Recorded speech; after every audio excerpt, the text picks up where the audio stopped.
আমি প্রণব কুমার নন্দী, সিনিয়র শিক্ষক, Chittagong collegiate school. আমি এখন আবৃত্তি করছি আমার লেখা কবিতা হুঙ্কার।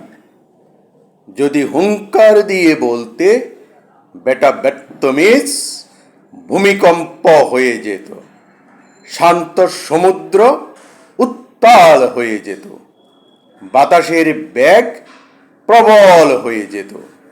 মেঘে মেঘে তোমার হুঙ্কার ধ্বনিত প্রতিধ্বনিত হতে থাকত। সেই কুলাঙ্গার আর শয়তানের দল থর থর করে কাঁপতে থাকত, মূর্ছা যেত। তুমি তো গর্জন করেছিলে, টেকনাফ থেকে তেতুলিয়া, রূপসা থেকে পাথুরিয়া তুফান হয়ে গিয়েছিল। শত্রু আর শয়তানের দল ছিন্ন বিচ্ছিন্ন হয়ে গিয়েছিল।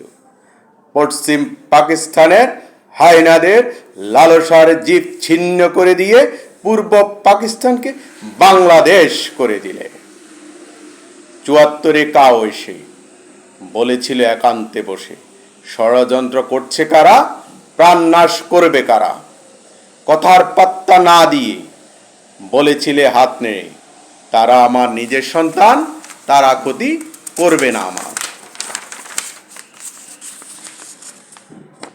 ৭৪-এর দুর্ভিক্ষ কুচক্রীদের চক্রান্ত ছিল, তোমার মান ক্ষুণ্ণ করতে ষড়যন্ত্রের অংশ ছিল। মিত্র তোমার ছিল যারা, যেখানে তোমায় পেল তারা সতর্ক করলো বারে বারে, প্রাণনাশ হতে পারে। উজাড় করা মন নিয়ে, ভালোবাসায় অন্ধ হয়ে, শত্রু মিত্রের বিভেদ ভুলে বুকে সবার ঠাঁই দিলে।